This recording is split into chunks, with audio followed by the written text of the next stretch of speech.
Masarap magmahal, lalo na kung totoo. Dahil sa mundong ito, mahirap mahanap ang totoong pagmamahal. Minsan, akala mo, siya na. Pero sa dulo, sasaktan ka lang pala. Pero huwag kang mawawalan ng pag-asa. Dahil may tao talaga na nakalaan para sa'yo. Yung taong di sasaktan ang puso mo.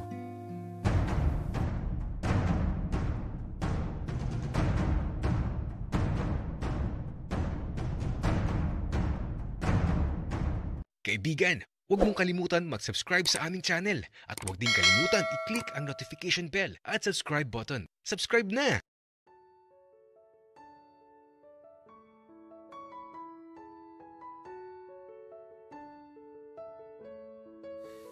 May tila ba gumugulo sa isip ko. Hindi ko alam kung ano. Basta magulo ang isip ko na di ko maunawaan. Apo, Jiro, okay ka lang ba? Lolo, okay lang po ako? Apo, napansin ko lang na halos buong maghapon ka lang na nakahiga. Tapos parang malalim ang iniisip mo. Lolo, okay lang po talaga ako. Pero, Lolo, may panaginip kasi ako palagi. Alam mo yung parang totoo na lagi kong napapanaginipan. Ang gulo nga eh. Bakit naman apo? Ano ba ang panaginip na yan? Lolo, ganito kasi yun.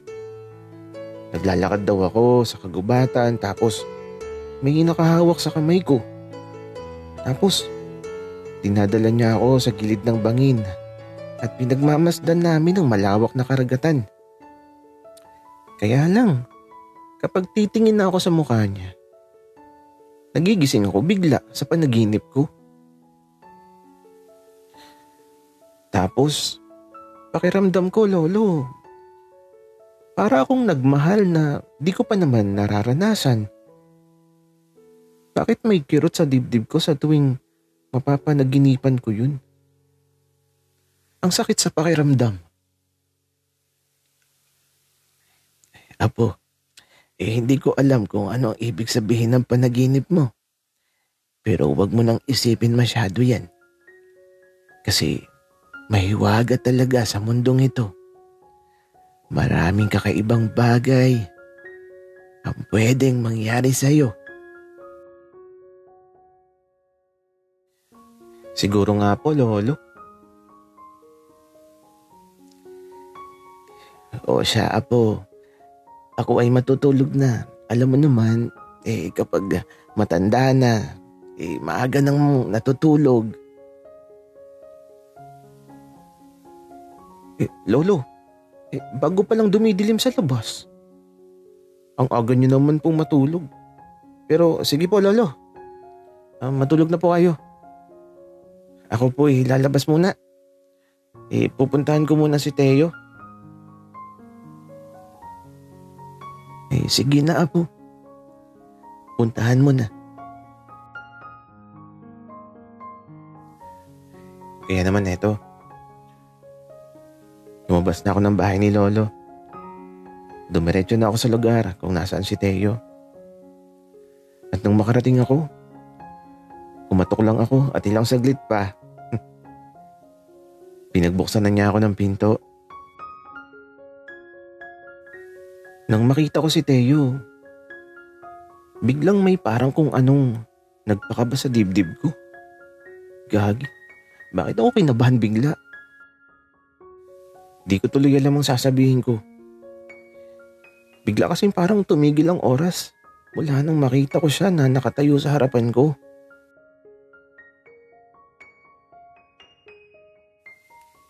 Jiro, pasensya ka na. Kanina ka pa ba? Ay, hindi naman, Teo. Tara, mamasyal sa labas. Kakagising ko lang, Jiro. Mamaya na lang tayo mamasyal. Kumain ka na ba? Oo, Teo. 5 PM pa lang naghapunan na kami ni Lolo. Ikaw ba? Hindi pa, Jiro. Kumain na lang tayo mamaya. Samahan mo ako tapos kumain ka ulit. Okay, sige. Wika ko habang ito. Pinaupunan niya ako sa mahabang upuan na napakalambot. Jiro, maliligo lang ako ha. Sige lang, Teo.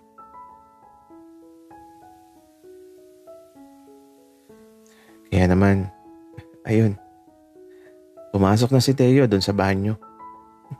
Kitang-kita ko siya sa loob. Nakatalikod siya tapos kita yung puwet. Ganun din siguro ang itsura ko kapag naliligo ako doon. Pero, teka. Ano yun? May napansin kasi ako. Bakit may maleta tapos may bag na parang may laman na gamit? At saka, parang nagliligpit si Teo ng gamit niya. Aalis na ba siya?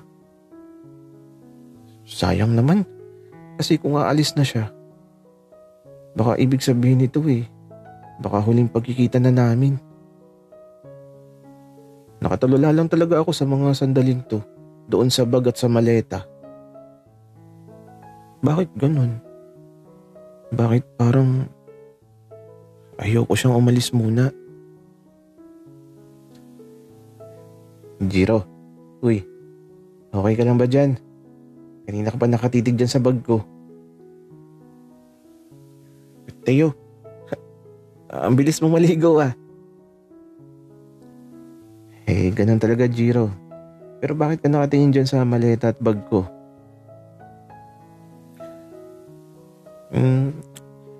Naisip ko lang kasi, Teo, na aalis ka na.